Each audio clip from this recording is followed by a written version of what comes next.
Good evening, everyone. Thank you so much for joining us tonight. We are thrilled to have you here as we come together to learn and share, continue our mission to research, educate, and empower those affected by Pompe disease. A little background on our journey. We started this nonprofit 8 years ago when our son was very sick. We wanted to do everything we could to help him feel his best. While we knew enzyme replacement therapy was the treatment, it was not a cure, but we believed that combining it with diet and supplements, we could enhance its effectiveness. So we created this foundation to help others like us show their doctors in the medical community that science supports the benefits of dietary and supplement interventions for Pompe patients. Tonight we'll be addressing many of the questions some of you submitted in advance, but also the Q&A section is open, and we're going to do our best to cover additional questions as well. Please feel free to use the chat to request any resources or links to products that maybe Dr. D'Agostino references, websites he mentions, specific papers, or any other information you may need. Excuse me. Also, I want to apologize ahead of time for any technical issues that may arise. This is our first webinar here. We're in a learning phase. Please excuse our lack of experience. We will get better at this as we go, I promise. Also, we are doing this from our home in Minnesota, so you may hear a child or a dog bark, but I promise it's all the ambiance of PWF. But thank you again for your support here. After this webinar, you'll get a short survey, some feedback to learn if you'd like more events like this. And now I'm pleased to introduce the host and my wonderful husband, Dennis St. Martin. Thank you, Ann. I want to reiterate what you said. Thank you for being with us today. And I'm going to introduce Dr. Dom D'Agostino. His official title is Associate Professor in the Department of Molecular Pharmacology and Physiology at the Morisani College of Medicine within the University of Southern Florida. His laboratory is developing and testing metabolic-based therapies, including dietary therapies, nutritional supplements, and a variety of metabolic-based drugs. Their focus is on seizure disorders, brain cancer, neurodegenerative diseases, and rare genetic metabolic disorders. He is an associate professor at the American Association for Cancer and Research, associate professor of undersea and hyperbaric medicine, associate professor of American Physiology Society, associate professor of the Society of Neuroscience, associate professor of aerospace medicine.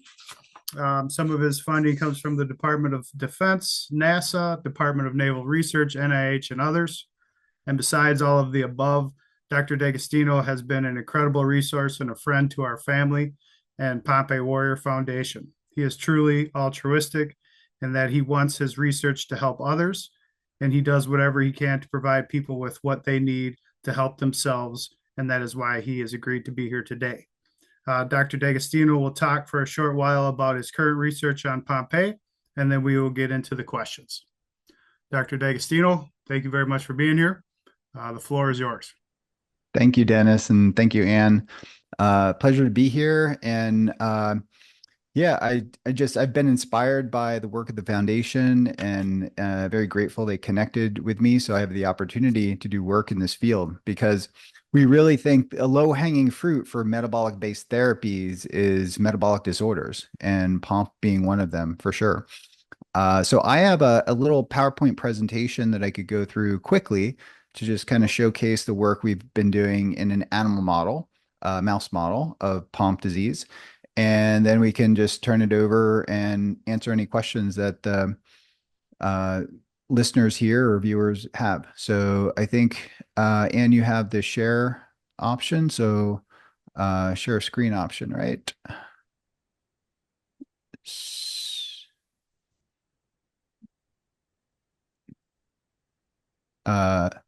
So sharing is not turned on. So I'm sending a request right now for the share screen option. And you're muted. Oh. I hit. You should be able to share now. Oh, okay. Let me see. Share. I'm clicking on share.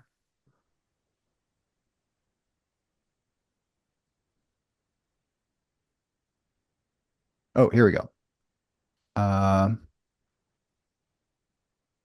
Okay. So do you guys see that on your end? Double click that. Yep. Says yes. Okay. Thanks for your patience. Let me just bring up the first slide.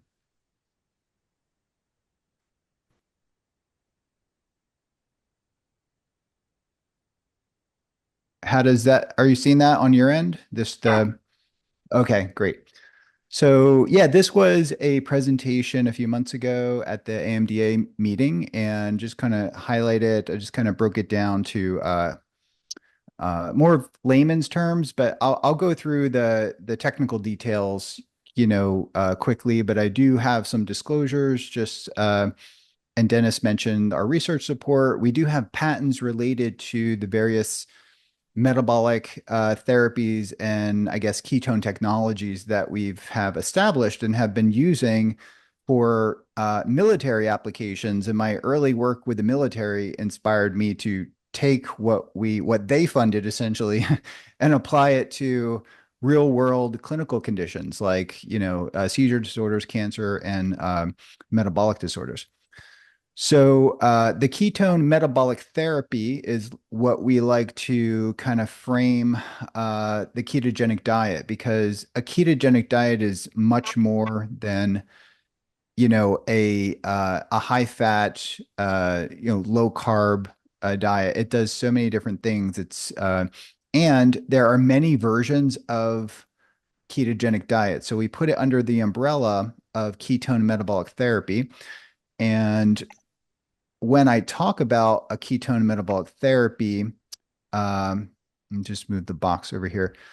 So when I talk about a ketone metabolic therapy, I'm also talking about the incorporation of exogenous ketones, supplementation into a diet. And a ketogenic diet is very difficult to follow, especially for patients that have Pompe and other disorders that we work with.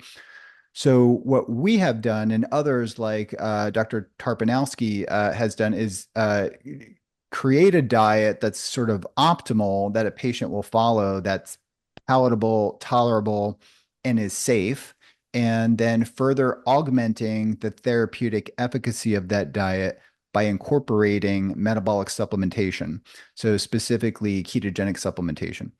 So ketone metabolic therapy is effective for Pompe because it can restrict substrate utilization, it can reduce glycogen synthesis and total glycogen stores, and the effect is also, it elevates ketones, and ketones have a broad range of neuroprotective effects.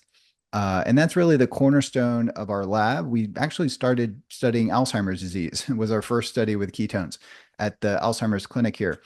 But they are neuroprotective, and this number here, the PMID number, if you just Google that will bring you to the actual peer-reviewed publication if you're interested in actually reading more about the science. But ketones are neuroprotective, they are cardioprotective, they have anti-inflammatory effects, and they have what's called anti-catabolic effects. So ketone bodies will prevent muscle wasting. They prevent muscle from being broken down. So they enhance muscle function in that way. So ketones, really importantly, they have antioxidant effects. And this is very important for Pompe because the genetic disorder can impact mitochondrial function, and there could be higher oxidative stress. So the ketones can mitigate that through antioxidant protection. It can enhance mitochondrial function and also mitochondrial biogenesis.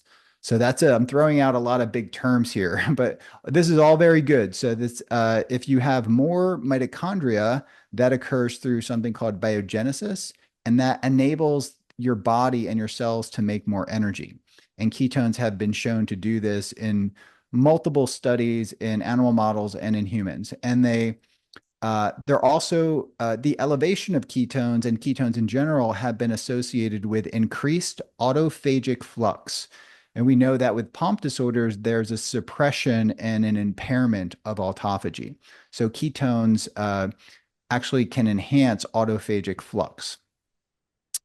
So there are a wide variety of ways to achieve and maintain therapeutic ketosis. One could use a classical ketogenic diet, and that has been used since 1921 for pediatric epilepsy and has at least 6 randomized controlled trials showing the efficacy that it's neuroprotective and anti-seizure. And there's different versions of the diet that I won't go into, but there's ketogenic fats in the form of medium chain triglyceride or MCT oil, and that's derived from coconut oil.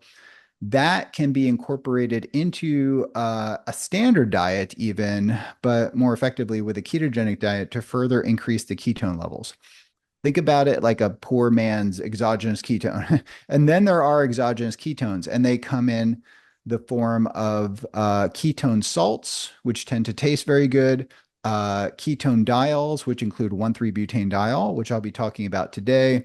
The 1,3-butane diol is a potent form of ketones, as are ketone esters, but if they do have the capacity to put more strain on the liver.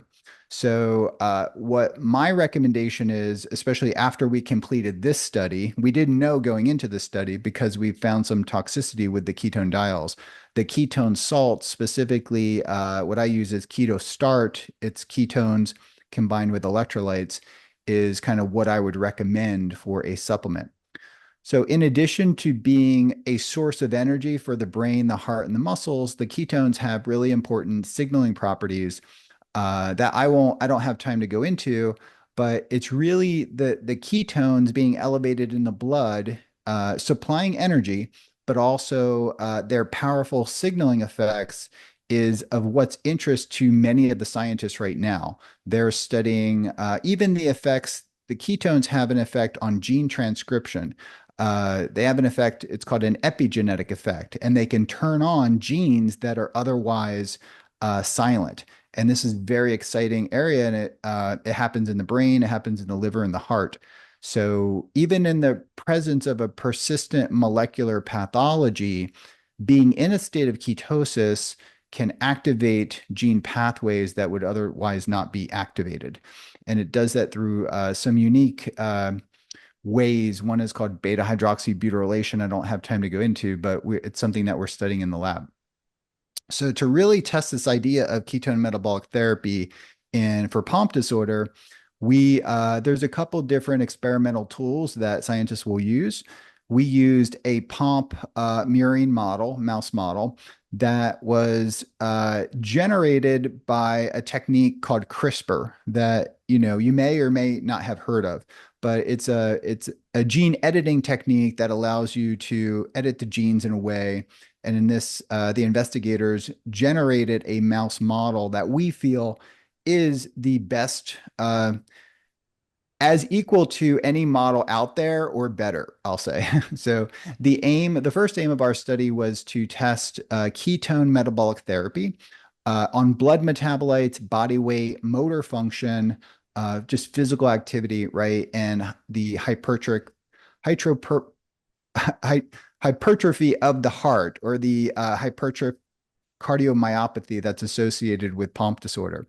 So we've collected data using echocardiograms and EKG, and we're analyzing that data now. And we could say that the Pompe mice really do have abnormalities, and they do have a cardiomyopathy.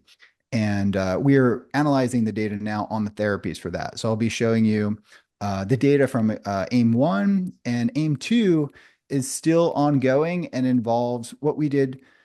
We ran a lot of experiments with all the animals looking at blood metabolites, motor function, and then the cardiac studies. And then at the end of the experiment, this was a pretty lengthy experiment, we sacrifice the animals and we collect all the tissues. And then we're analyzing all the tissues for glycogen content, autophagy, epigenetic profiles, the liver, the heart, skeletal muscle, and the brain. So all that is kind of still ongoing now. And we're just, analyzing and doing stats on the data. So this is an infantile onset version of Pompe disease that we have. And then we have wild type control that we compared it to.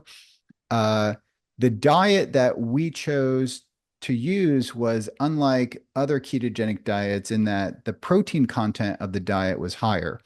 And we feel that that's really important for Pompe disease because in pediatric neurology, the ketogenic diet's kind of historically very low in protein. It's like 10 to 20%. So we doubled the protein level, but we also incorporated a type of fat within the ketogenic diet that's more ketogenic, and that's the medium chain triglyceride fat, which is derived from coconut oil. So we incorporate up to like 50% of the actual fat in the diet comes from medium chain triglycerides.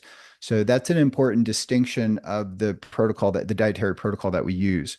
And medium chain triglycerides, you can buy them at Walmart. You can buy them on Amazon. So it goes under MCT oil. So we use this, we call it a modified ketogenic diet that has higher protein, MCT oil, and also it also has a fairly high concentration of monounsaturated fatty acids. And monounsaturated fatty acids generally promote a better cardiovascular profile. And then it also has omega-3 fatty acids. So these are all important considerations when you're putting together a ketogenic diet. And here's the timeline of the study. One thing I'd like to mention is that, let me just move the bar here. So this is the liver of our ketogenic diet group, had no sign of hepatic steatosis. So there has been a concern, I think, in the Pompe community, and in general, we had a concern that giving such a high fat diet would cause a fatty liver. In the mice, we were interested, this was an interesting question going into the study, but we did not see any sign of a fatty liver in mice that were consuming a diet that's largely, upwards of over 75% fat. So we get this question a lot: is a ketogenic diet safe for the liver? In general, very safe for the liver. Tom, can I interrupt real quick? We just had a question. How much would you say for an adult with MCT? Would you? How much MCT oil? Yeah. Yeah. On average, most adults can tolerate up to 20 to 30 grams of MCT oil per meal. Okay. If you take too much of it, you will go to the bathroom. Yeah. You want to start. So what would you start at, I guess? Yeah, start at a low dose, start at like 1 teaspoon even, and work up. And even I was pretty sensitive in the beginning, especially MCT on an empty stomach. And then when you mix it in with food, you could tolerate more. But I worked up to, 60 to 90 grams per day, like no problem at all. Okay. Thank you. So that's milliliters too. 1 gram is a milliliter. Start slow. Yep, start slow. Yeah. So we measured the blood metabolites, and not to get too, scientific here, but we used something called the glucose ketone index, which is the ratio of glucose over ketones. That millimolar concentration is sort of a specific biomarker that we're interested in because we want to get ketones elevated, and we want to bring glucose down because that glucose then is the substrate for glycogen. So the lower the glucose ketone index, the better. And with a ketogenic diet that was supplemented with ketones in the form of 1,3-butadiene, we achieved a very therapeutic glucose ketone index of 4. And I'm just highlighting the male animals, and down to 2 with the female animals. Not to say that just the ketogenic diet alone gave us a lower glucose ketone index, but it was really when we combined the ketone supplementation with the ketogenic diet that it became, looking at objective biomarkers that are considered therapeutic, it became very therapeutic once we modified the ketogenic diet with ketone supplementation. So we did see, and this may be concerning to some, but I'll explain why I do not think it's concerning. We did see body weight changes over 6 months, and the ketogenic diet and ketogenic diet with ketone supplementation significantly reduced body weight in the Pompe mice. But these mice were considerably leaner, and they did not appear to have any muscle wasting especially when well, I'll show you the physical data and the motor function data, which was impressive. So in the lower right-hand corner here is the standard control mouse. And you can see it looks pretty fat. So, right. So the standard mice that we use in the lab have ad libitum access, which means they have continual access to a standard American diet, essentially a standard rat chow, which is higher in carbohydrates. So they tend to get very fat. So when I show you some of the data here, for example, the Pompe mice, the male mice, their body weights were significantly lower after a half of a year, after 6 months. And the female mice also had in the Pompe ketogenic diet and the ketogenic diet with supplementation were significantly reduced body weight. And this was primarily a reduction in adiposity or fat mass. So that's a good thing because the standard mouse model eating the standard diet is after about 6 weeks, after about 6 months, it's like considered pretty much obese. It's really fat. And that's just the way it is with these types of mice. So with the motor. Just to reiterate, you did not see any loss in muscle. No, there was no muscle. When we look at the body composition in general, yeah, they actually had a more favorable body composition if we're going to look at that ratio of muscle to fat for sure. So, and then we're quantifying all that right now. We're graphing all that. So, and if they did lose muscle, we would see significant decrements in performance. And I mean, you're going to see that anyway with Pompe because the muscle that's there is even, is not as metabolically active. So we're trying to restore that. But we have a balance beam test where we have the mice that were trained to walk on a particular width, a 1 inch, and then we go to 3/4, 1/2, and 1/4, which is quite a thin beam to walk over. And as the mouse walks across the beam, and as we train them, we work to the most narrow beam possible.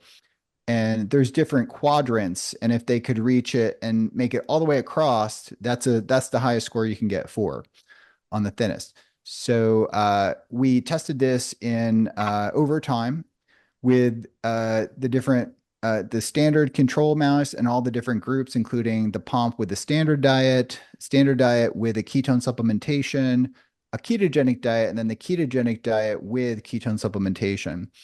And I think I'll just go right to the standard, the Pompe mice eating the ketogenic diet with the ketone supplementation over at the 3 to 6 month mark. If we compare that statistically to absolutely normal mice eating the standard rodent chow, which the standard rodent chow is actually supposed to be optimized for optimal nutrition in rodents, there was no significant difference. So these mice actually were able to restore ketone metabolic therapy, specifically with a diet and with supplementation, was able to restore the motor function or the balance function in these mice over time. So the muscle strength was another thing that we were really interested in, and there's different ways to measure that. So with ketone metabolic therapy, specifically the ketogenic diet with ketone supplementation, resulted in significant strength gains at the 9-month mark. And we have the 1-year mark. I just didn't add it to this, but it's even higher. So when we first started studying the Pompe mice, we would put them on a hanging wire test, and we would test them over time. And they were remarkably strong. And we thought that had to do with just they were able to hang on to the hanging wire for an extended amount of time that almost made it not feasible to do the studies because they would not fall off like the standard mice were. And we were thinking, well, maybe because they're just lighter. So we sort of analyzed it in a way. We did a number of time trials, and we multiplied there's a way to correct for the body weight. And with the hanging time multiplied by the body weight in grams, you get something called the impulse score. So this will correct for the body weight. And when we tested the Pompe mice that were on what I guess we call the maximum ketogenic therapy, they performed above and beyond the control mice that had no pathology eating the standard diet. So they were essentially, we called them the super mice because they had abnormally strong strength. So whether that's due to the metabolic effects of the ketones or whatever, but it was a remarkable response that we, frankly did not expect. So we have mice that performed exceptionally well in muscle strength with the ketone metabolic therapy. And we are analyzing, in very high detail using, microscopy and other analysis techniques, the muscle, but we could say that, the muscle looks essentially normal in with the ketogenic therapy. So just from, overt observation. So we're looking at, we're doing some microscopy studies and we're doing assays to look at things like autophagy and glycogen content. So in addition to those studies, we've also done the echocardiogram and looking at the heart rate and EKG also with the echo. So we did notice that with the echocardiogram, let me move the box over here. With the echocardiogram, we do see overt, what would be overt pathology in the Pompe mice. So in my figure here, I'm not showing you the treatment groups because we're still analyzing in a high level of detail, one by one, slowly over time. We're analyzing the EKG data from that. And there's very technical ways that we can analyze the EKG data to look at very specific anomalies in the heart function. But at this point in time, what I can tell you is the data looks encouraging that there is a pathology in the Pompe mice. And the ketogenic therapy, which is not represented in this slide here, looks to be having a significant effect. So, and I don't want to comment, exactly on that until, we have the data and the statistics that I can share. So stay tuned for that. So in summary, Pompe mice treated with ketone metabolic therapy, ketogenic diet, or ideally combined with ketone supplementation, you can achieve ketosis. We did see, and I didn't go into too much detail there, but 1,3-butanediol is a commonly sold ketone supplement on the market. So I know other groups have used this and showed a therapeutic effect, but when you use a high concentration, which is 20%, and you add that to a standard diet, that creates a level of toxicity that actually killed some of our Pompe mice unexpectedly. So however, when we formulated the ketogenic diet with the 20% 1,3-butanediol, none of the mice were fine. So there was something about maybe the therapeutic effects of the ketogenic diet prevented the toxicity from the 1,3-butanediol. But what we do know is that 1,3-butanediol is broken down in the liver and it forms an aldehyde that could be toxic. And, we're thinking that the ketones then are very therapeutic to the liver. They have antioxidant effects and could offset that. So I want to make the statement that I do not think 1,3-butanediol in our hands was therapeutic when it's combined with the ketogenic diet, but it was definitely not when combined with the standard diet. So we actually had to remove that group from our analysis. So my recommendation again, and I could talk about this more in the Q&A, a ketone electrolyte salt can achieve the same level of ketosis. It tastes good, it's more affordable, and is a better way to get into ketosis. So a ketogenic diet with supplementation had the lowest, most therapeutic glucose ketone index.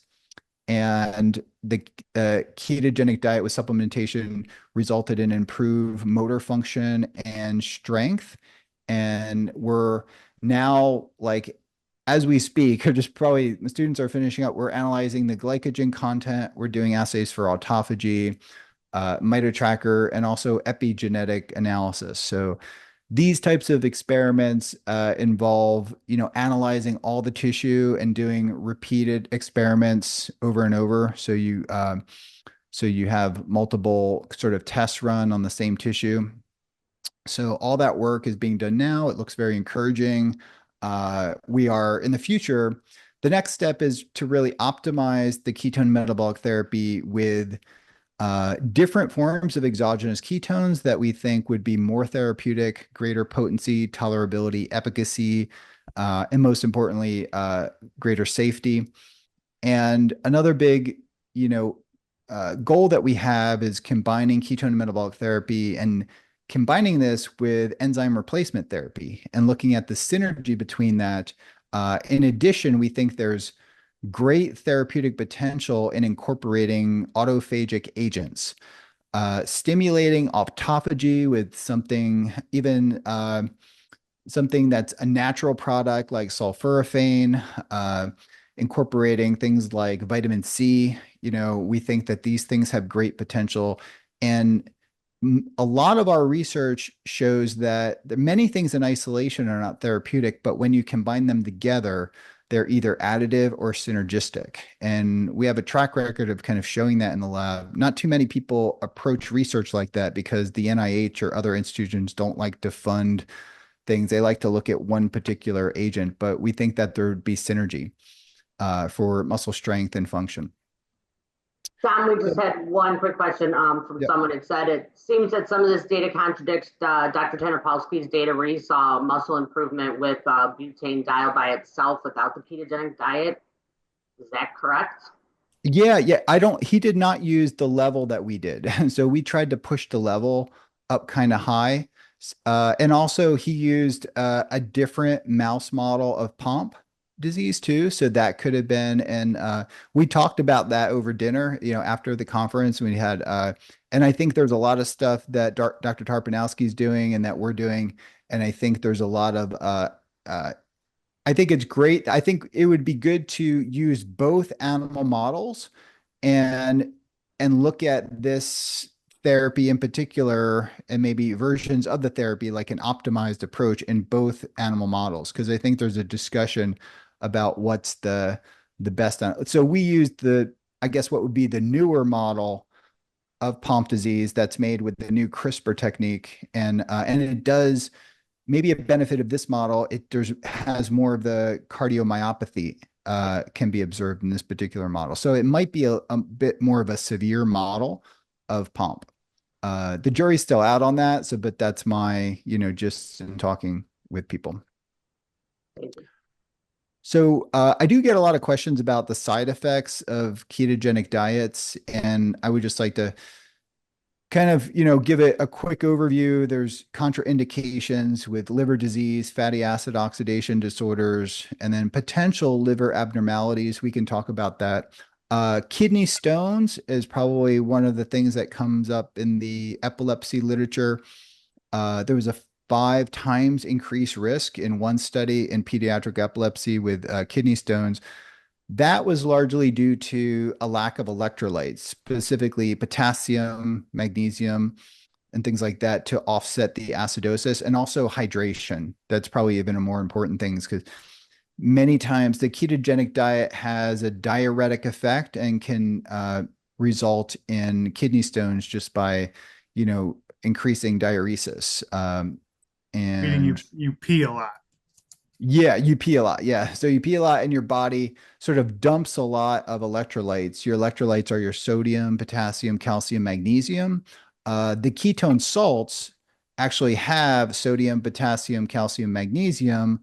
They're bound to the ketone molecule. So when you consume the ketone salts, it gives you the ketones, and it also gives you one ketone and it gives you one electrolyte. So it's a great combination because many people who start a ketogenic diet, they get the keto flu, or they feel unwell, they get lethargic. And some of that's actually just due to a depletion of electrolytes and then hydration too. So these are some of the things. And that's it. And I'd like to really give attention to Natalia Thomas. So she's in medical school now, future doctor. She was an honors undergraduate student in my lab. She still works for me, even though she's a full-time medical student. She's working at least 20 hours a week analyzing data, working remotely. So, and the rest of my crew, we have a great team. They do a lot of the heavy lifting when it comes to just being in the lab and doing the research. And of course, my wife, we live on a farm, so she keeps me busy, as do many of the animals. And Pump Warrior Foundation for just spearheading this area of research that I think is super important in many ways. I think you have enzyme replacement therapy is also a very promising approach, but when it comes to empowering the patient and families with something that they could do now, and there's just, I think we're at really a very early stage in understanding like what is the optimal metabolic therapy. And but we have the opportunity to really spearhead that and move the science into clinical application. Thank you. There's one other question that popped in right now before we go to the other ones, and it said, do you plan to look at AMPK? I think one of the mechanisms is an increased energy production in muscle cells. Yeah, AMPK. Yeah. So and there was a paper. There was a paper suggesting that exogenous ketones can improve leucine-mediated mTOR activation. Would be interesting to look at mTOR. So I guess would you be, in these mice, would you be looking at mTOR or AMPK possibly, or no?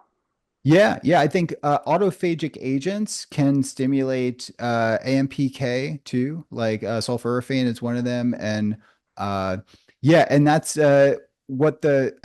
whoever's had that question is very up on the research. Yeah, so ketones and mTOR and there's a human study that I often reference where they given intravenous ketone salts, and it had a pretty significant effect at sparing leucine and stimulating muscle protein synthesis.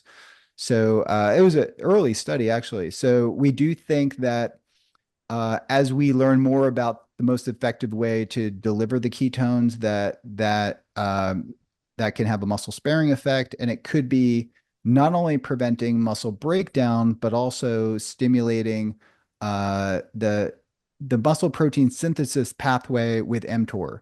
So mTOR is tricky to measure. I'll say that. But we work with people in the lab, and some of my close colleagues do it on a routine basis, but it's something that we want to add to our suite of different assays to do. So I'm going to plug PWF, and we promote taking leucine, and we posted some papers on mTOR. So if you go to our social media page, there's some good papers on there too about it. Yep. Yeah, and protein, increasing protein will increase muscle protein synthesis through mTOR and the leucine content of the meal. So if you have like 15 grams of protein and add leucine to it, you could get the same muscle protein synthesis response as if that meal was 30 grams of protein. So you can get away with less protein if you add leucine to the meal and still stimulate muscle protein synthesis. So this was research done by Dr. Donald Lehman, Lane Norton, who are friends of mine, and they spearheaded a lot of that research showing that leucine is really the important factor in the protein stimulating effect of muscle. Can you give one example? Sorry. I would also like to say to the individual that asked that question, if you go to our website and go under the research page, you'll see that we have a lot of research on mTOR and TFEB and the relationship between them. And our hypothesis kind of lays out how we control those things and get the autophagic process going using ketone metabolic therapy. Can you give one example of what is a food that's rich in leucine for the beginners, Dr. D'Agostino? Yeah, sure. Well, animal-based protein will be highest, generally speaking, in leucine. So eggs are amazing. Sardines. I know Leo loves sardines. Sardines, beef, chicken, all great sources, and dairy too. Greek yogurt. Just dairy is pretty. Dairy ideally like low carb dairy. I think whole milk has like a higher sugar content, but gravitate towards more fermented sort of dairy. So all very high in leucine. Okay. You want to get to the Ready question? for the Q&A? Yep. Yes. Okay. So stop sharing and Yeah. then we can, okay. So thank you, D'Agostino, for the work you're doing and explaining things and the work you're going to continue to do. So we had a lot of great questions submitted to us. I think one thing that we get over and over and over again is how do you start? I know the Charlie Foundation is a great starting point and helped us a lot when we first got going, just to understand the diet and get going. I know everyone wants to know about supplements and everyone wants to know, can I just take this pill and get into ketosis and things? And then, as you've proven, those ketone salts do help. But is that the starting point? Where should people start? Yeah, I would say supplementation is like 20 to at most 30%, of it. The big lever to pull, especially for Pomp, is a well-formulated ketogenic diet. So well-formulated meaning sort of in alignment with the macronutrients, a little bit higher in protein, upwards of 20, maybe in kids. This might sound high, but even up to 30% protein in the meal, I think is really important for growing kids because the early studies in epilepsy actually showed a little bit of stunting of growth of kids. And that now we know, years later, we know that that was due to the protein restriction. So I do think, especially for Pomp, that you want to start with. It could even be, if you're just following a standard diet, a transition to like a low carb Mediterranean diet. So formulating the diet, so 3 meals, spreading out the protein over 3 meals is going to stimulate protein synthesis more than if you're going to eat just like 2 meals or just 1 meal per day. So that becomes really important. The ratios that we like are upwards of 60 to 75% fat, and then upwards of, 20 to upwards of 35% protein, and then no more than 10% of the calories being carbohydrates, ideally in the form of fibrous carbohydrates. So an example of a meal that might fit that profile would be, say, avocado, some eggs, and Yep. maybe olives or cauliflower or something like that, right? Some breakfast sausage. Would that Yeah. fit that kind of profile? Yeah, absolutely. So I'm just trying to think, what I ate for lunch, which was uh, uh, sardines, mackerel, and an avocado. We have avocado trees on our property, and like a little bit of broccoli, right? So that would be, and that macros, they were fatty fish, and then avocado is technically a fruit. But it's also very high in fiber, and then the broccoli is high in sulforaphane, which also we think has some benefits too.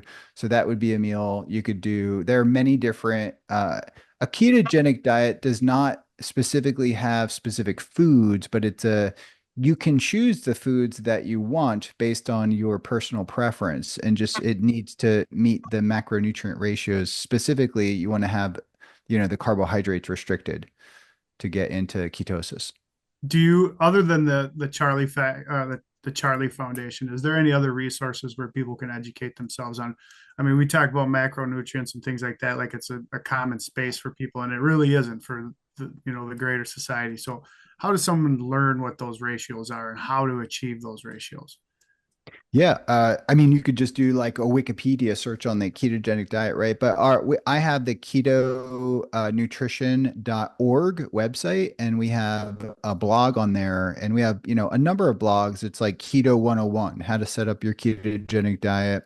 Uh, the Charlie Foundation, when I first got into ketogenic diet research in 2008, it was like the only website that was, and it has remained one of the best resources for setting up a ketogenic diet. And it gives like 8 different versions of different types of ketogenic diets, and it teaches you how to do it. And there's also lots of dietitians on there that you can reach out to, and resources that you can work one-on-one for. And many times I advise doing that for just the first week. They get you set up with all the meal plans, and then you can just go from there, give you the shopping list and just create the meals. becomes easy. And there's a lot of online resources, even apps that help you do it too. Okay. Um, there's a question here, and I've heard this a few times. Would this diet still be a benefit if someone has high triglycerides and cholesterol? Yeah, a lot of times what happens is when someone starts a ketogenic diet, their triglycerides drop fast, they improve. Their HDL goes up, and your HDL is your good cholesterol. So if it goes up, that's good. And if you have a pre-existing high LDL cholesterol, which is some people say your bad cholesterol, that often comes down. And if you follow a ketogenic diet for a long period of time, sometimes your LDL can go up, and that is something that we are studying with different groups right now. But the elevation of the LDL cholesterol is usually associated with vastly improved biomarkers, other biomarkers, which means your triglycerides tend to go down, blood pressure improves, glycemia improves. So I think generally speaking, cardiometabolic biomarkers with a well-formulated ketogenic diet almost always improve, And including cholesterol. we can speak firsthand on that. Leo, our Mm. son, has been on a ketogenic diet for 8 years now, and his trigs, cholesterol, HDL, LDL are all right where they need to be. Mhm. Yep. And he had severe HCM when we first started, and he's on no heart medicine whatsoever. In fact, we saw that clear up quite rapidly after we started the dietary interventions. Um, I don't interrupt, but I think the issue people have is when they want to start speaking to their doctors about it. A lot of dietitians who don't know will say, you can't do this diet because you have elevated cholesterol. So I guess what would your response, suggestion to those patients be to say to their doctors if they said something like that? Yeah, well, you might want to frame it, have them tell the doctor that I want to, instead of a ketogenic diet, I want to do a low carb Mediterranean diet. And Yeah. that's kind of like, if a registered dietitian who treats epilepsy saw my diet, like what I eat, they would say, "Oh, you looks like you're following a Mediterranean diet, but you're just restricting the sugar and the starch." So it's good to maybe start out like that, and that could be a more favorable diet, because I will say that, the high fat content of a ketogenic diet is sometimes intolerable, for especially a quick initiation into it. So it's more, I advise people for a more gradual approach. And then sometimes you do see an elevation in liver enzymes if someone, jumps right into a ketogenic diet with, like, and, tripling their level of fat and dropping their carbs, because that's a shock to the body. And what typically happens is that the liver enzymes go up, and then you adapt, they come right back down. Sometimes they go below where, they were when they started. And that often happens. That happened with me. My liver enzymes went down. And with, I probably was eating 4 times the amount of fat and my liver enzymes went down. So, but it involves a transition. Hmm. Let's see, what is the level of what ketone level would be optimal for therapeutic ketosis for someone that Yeah. is, trying to Yeah. achieve this? Clinical ketosis is defined by a blood measurement, and there's different meters here. Like I have the Abbott Precision Extra, then I have a Keto Mojo device. 0.5 millimolar. If you're above that, that is clinically in a state of ketosis. And when therapeutically, I think for Pompe disorder, if you're 0.5 to even to 1.5, that would be a mild state of ketosis. And I would say you will be achieving a therapeutic effect. So not everybody can achieve that. Kids can often get into higher levels of ketones and maintain it, but if your levels are 2 and 3, I think that's great. But I also think that you're getting a therapeutic effect, even if you're at 1 millimolar or 1.5, you're definitely getting therapeutic effects with that. So, but I would say just adjusting the diet so you're above 0.5 millimolar, then you're starting to get therapeutic effects. If you're below that, you're not getting therapeutic effects. And that could be achieved with supplementation added to a low carb diet, even medium chain triglyceride oils added to a low carb diet. That leads into my next question. So it says, I've seen Dr. D'Agostino promoting products online if these products force the body into ketosis, can they be taken to maintain ketosis even if the recipient is eating a high carb diet? Yeah, that's a great question. Yes, supplements can elevate ketones independent of carbohydrate consumption. So, meaning that you can follow any diet, consume exogenous ketones, and you can elevate your ketone levels and maintain them as long as you continue to take the exogenous ketones every couple hours. With ketone salts, you'd probably want to add it to a meal, so every 3 to 4 hours. So the ketones, we know if they're elevated in the blood, they are neuroprotective, they are cardioprotective, they have anti-inflammatory effects, and they deliver energy to your body without increasing glycogen, unlike carbohydrates and even protein. So if you get excess protein, that can stimulate glycogen. If you get excess carbohydrates, that can stimulate glycogen. If you get extra ketones, that's not going to stimulate glycogen, and you're giving, it has many other benefits. If you are eating too many carbs though and you're taking the ketones at the same time, your GKI index is going to not be favorable. Correct? You can't eat a pizza and take ketone salts and say I'm doing the diet correctly. Well, we observed that when you take exogenous ketones with a high carb diet, it reduces the glucose response to that high carb diet. And at least three other labs have replicated that data. So I'm of the opinion that's real data. And they have done that mostly with ketone esters, with 1,3-butanediol, and also several labs with a ketone salt. So, for reasons we don't fully understand, when you consume carbohydrates with exogenous ketones, it reduces the elevation of glucose, and and it's probably a counter-regulatory response. When you consume the exogenous ketones, it's probably telling your liver controls how much glucose is in your blood, and it's probably impacting a process called gluconeogenesis and glycogenolysis, which is, somewhat impaired with in Pompe, of course. But nonetheless, taking exogenous ketones can improve the glucose and ketone profile of someone, even consuming a high carb diet. I know it sounds a bit strange, but yeah, we've been able to show that, and other And labs too.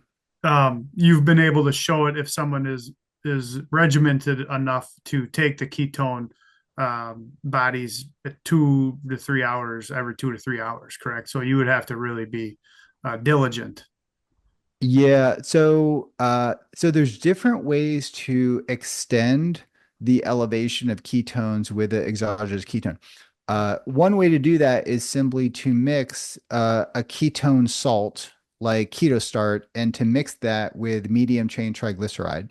So you could buy MCT oil powder at Walgreens, Amazon, Walmart has it.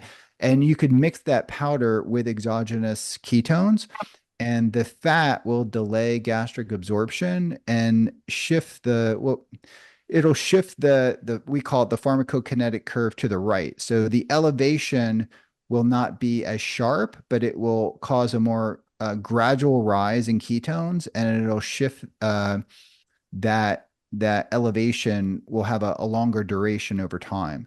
So, and it'll come down gradually over time to where you could get about 5 to 6 hours after exogenous ketone if you mix it with fat.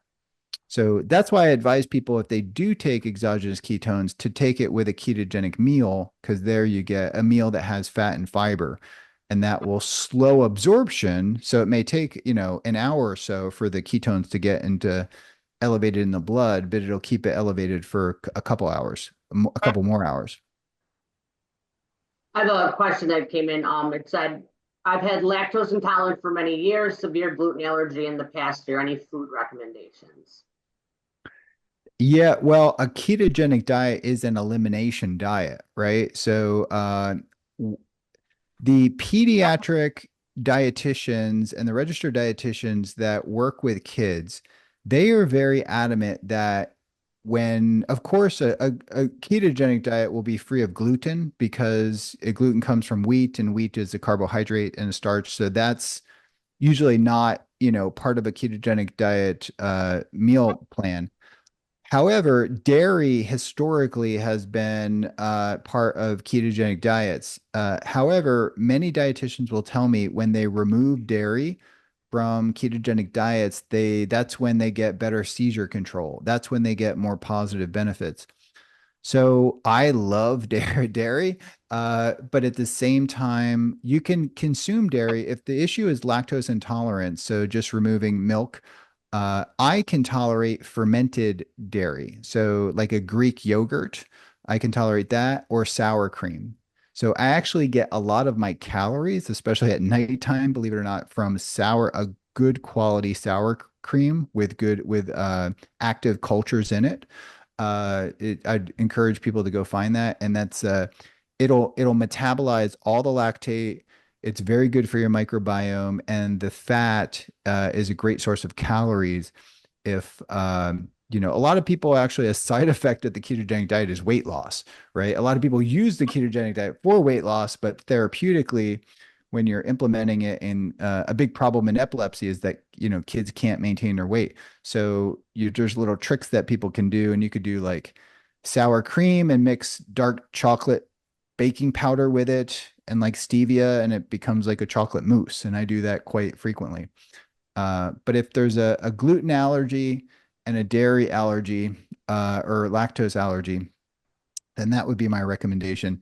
Steer away from like milk and and yeah, there's going to be no gluten in a well-formulated ketogenic diet. Stick to the fermented Yeah. version. For dairy, stick to fermented dairy, and it'll essentially the cultures digest all the lactose. Yep. You mentioned carnitine, levocarnitine a little bit earlier when we were talking about. Can you talk about the importance of that when you're in ketosis? Yeah, carnitine is really important because it transports fatty acids into the mitochondria to be burned as energy. And we know that with Pompe, there's sort of a restriction of the use of glycogen and ultimately glucose from glycogen as an energy source. So you're going to burn preferentially more fat, especially with a ketogenic diet. And if you're burning a lot of fat for fuel, you can deplete your carnitine. So carnitine comes from carnivore, carne, it means meat, right? So if your diet's high in meat, you're getting a lot of carnitine. However, I've seen blood work with, especially for kids that are on these ketogenic diets, and they tend to run low and sometimes pathologically low on carnitine. So carnitine supplementation will give you that nutrient that your body needs to transport all that the help transport and mobilize all that fat and burn it as a source of energy in the mitochondria. It's part of a metabolic shuttle and transport system to burn more fat. So we want to make sure that we have sufficient, we want to make sure we're not deficient in carnitine. So supplementation is something a lot of registered dietitians advocate for kids on ketogenic diets or adults on ketogenic diets. Is there a version of the carnitine that's better than the other? Say a pill, a liquid, a powder? Yeah, carnitine tartrate is one that's been around there's a lot of studies on that. And then one form that crosses the blood-brain barrier is acetyl L-carnitine or Alcar. So you could also say acetyl L-carnitine or acetyl L-carnitine is a form of carnitine that will quickly cross the blood-brain barrier and also gets into the central nervous system. And I think and I mentioned that I don't always mention that, but I mentioned that for Pomp because I think the CNS is important. So it might be good to take a combination of the two. There's a lot of research on both of them actually. Is that the one that's in pill form, the acylcarnitine? Yeah, it's usually in pill form. I've gotten powders before, but it's very sort of acidic. But yeah, it's potent. I think 500 milligrams is pretty, 200 to 500 milligrams. A lot of anti-aging longevity people, that's like the longevity stack is like alpha lipoic acid and acetyl L-carnitine, supposed to make you live longer. So it's definitely it's one of those things that definitely not, and the toxicity is there's really no toxicity to it. So there's that I'm aware of. So that it's a good supplement, and it could be potentially low if you're on a ketogenic diet. So it's something to think. And it's good to get your carnitine levels measured too, and you can add that to a metabolic panel. Mhm. And it's something that we supplement heavy with, Leo. And Mhm. in Pompe, that carnitine is disrupted anyway. So Yep. the higher supplementation is needed whether you're on a ketogenic diet or not. Um, but you mentioned something. So in the medical world right now, or the pharmaceutical companies are Mhm. coming out with a new form of ERT that they call substrate reduction therapy. And you touched on this a little bit when you first started talking. Can you explain how ketone metabolic therapy is a natural substrate reduction therapy for someone with Pompe?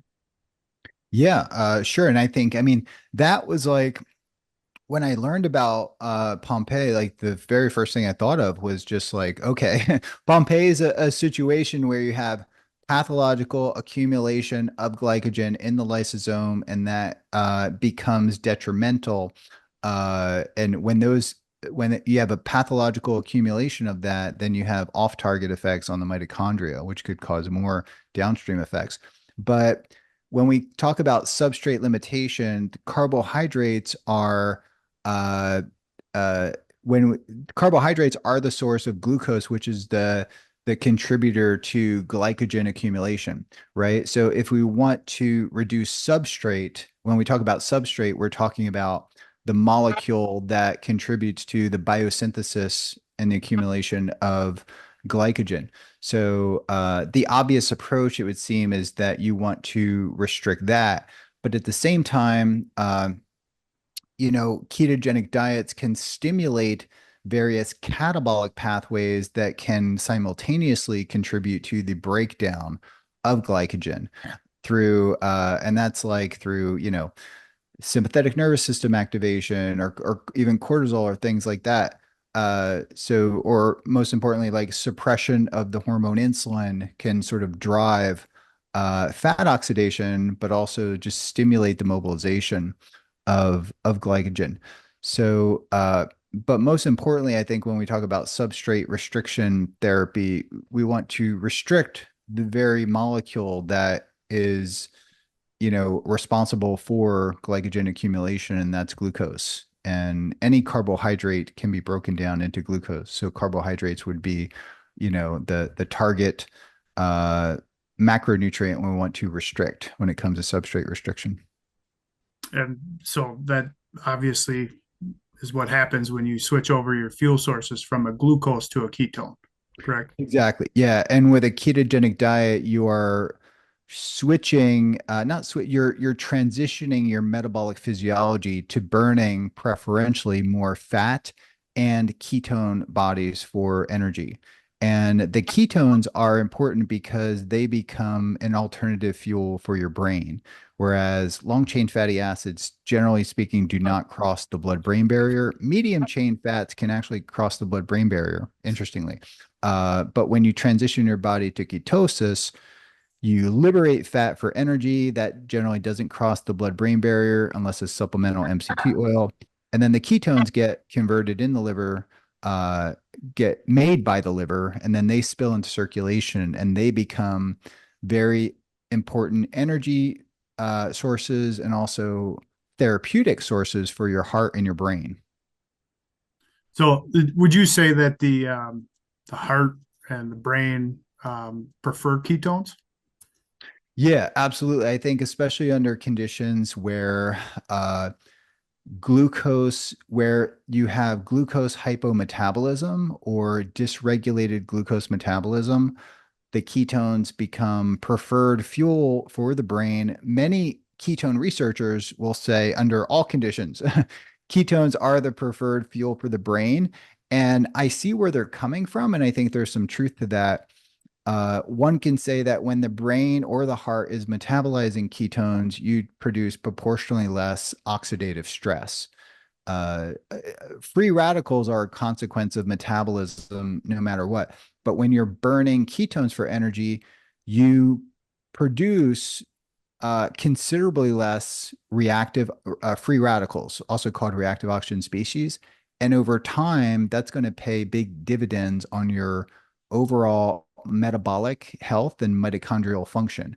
And what I'm saying there is that if you protect your mitochondria over a long period of time by burning ketones, that's going to boost your overall energy, that's going to boost your brain function, and could restore heart function and help to maintain heart function and improve just cardiac contractility. The early studies done by Dr. Richard Veech, who was mentored by Hans Krebs, the Krebs cycle, his studies clearly indicated that the hydraulic efficiency of the heart was significantly improved when it was burning ketones relative to glucose. And those seminal papers actually inspired me to go down this path to begin with. So the cardioprotective effects and the neuroprotective effects of ketones, I think, cannot be overstated. So there's a ton of pushback in the medical community about that says the complete opposite of what you just said. Is there like I know we go to PubMed, right? Is there Yep. something that someone could put into PubMed where they could produce a bunch of papers and then take that to their doctors and dietitians to help them? Absolutely. Yeah, just looking at the PMID numbers on, they were probably specific more for Pomp, but go to PubMed and just put ketones, cardio protection, uh, Dr. Richard Veech, he did that's the seminal papers. Dr. George Cahill from Harvard did the seminal studies with ketones and starvation, showing that the brain has the metabolic flexibility to use ketones as an energy source. First author on that paper was Oliver Owen. They published a lot together. But yeah, there's so much data now. I would encourage going to PubMed and searching ketones, neuroprotection, or ketones and cardioprotection, and also going to clinicaltrials.gov. And then if you just type in ketogenic diet, you'll find about 480 to 500 registered clinical trials on a wide range of different topics.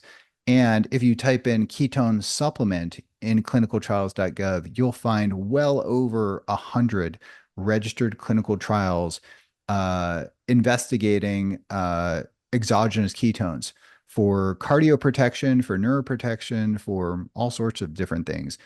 10 years ago, there was like zero.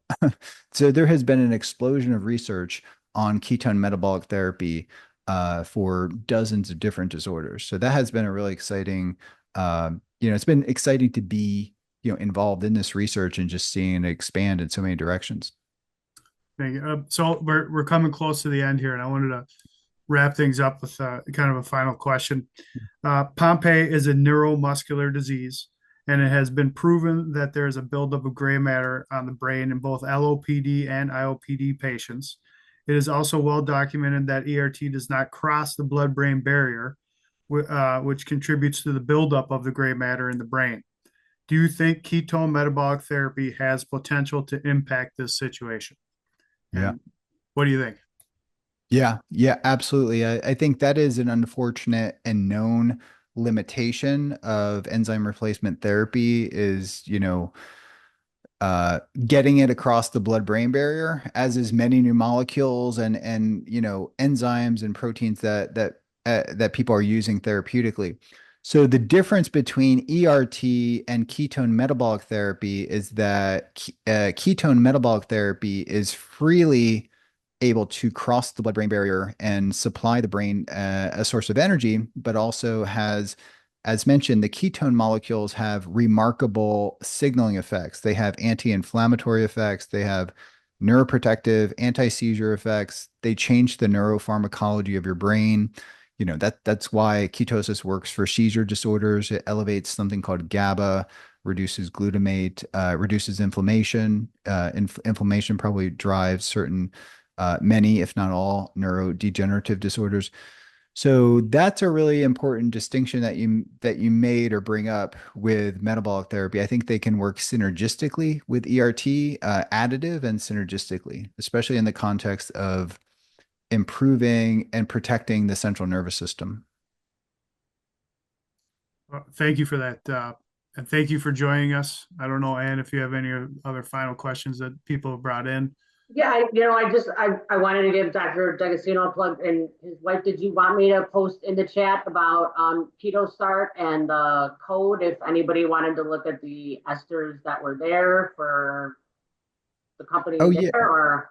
Yeah, sure. So I get, there's so many questions about exogenous ketones and well, I guess I'm drinking now, so I'll show the Keto Start and that the silver packets doesn't have the caffeine in it. I take the black packet in the morning because it's got a little bit of kick of caffeine, but the Keto Start is made by Audacious Nutrition and disclosure, my wife owns that company and actually she's got a number of patents, mostly around neuroprotection, working with the military and other folks.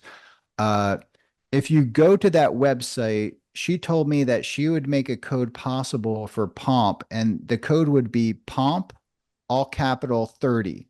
So Pomp 30, if you at Um, checkout, if you go to Audacious Nutrition and you want to get ketones, she would be able to sell them at cost, which would be like $175 per kilogram. So that would be about $2 or $3 a day, maximum dose. If you're taking the maximum dose cost instead of $10 to $15 a day, which is the price you'd pay on Amazon if you got it on Amazon. But you have to go, I think, directly to her site and she can set up she's setting up the code to just make that available at cost. yeah, I'm gonna put it in the chat right now for everybody Okay. too. Pomp, she told me Pomp, all capitals 30, and she's getting that code and working with the supplier to make that available. Yeah. Would you say recommend just like start the dose off slow, do like 10 to 20 grams a day, like you said before?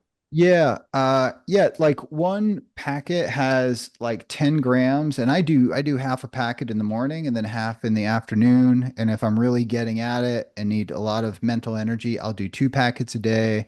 And I do think with Pomp, you might want to trend towards that 2 packets a day.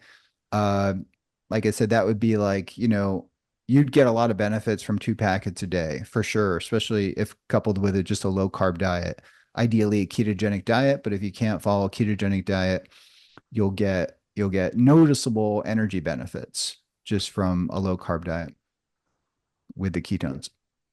Yeah, there's a question about side effects. So the inspiration for this particular formula was to avert all the side effects from all the other companies out there, including companies that that have my patents. That sort of my university helps companies, various exogenous ketone companies. So Keto Start is formulated with an electrolyte blend that's balanced that has no GI side effects. And it does taste pretty good. It uses a sweetener called monk fruit. So it's a little bit sweet. It might be a little bit sweet for some people, but the monk fruit was used because it has no effect on the glucose and it can mask the taste of the beta hydroxybutyrate, which doesn't taste great.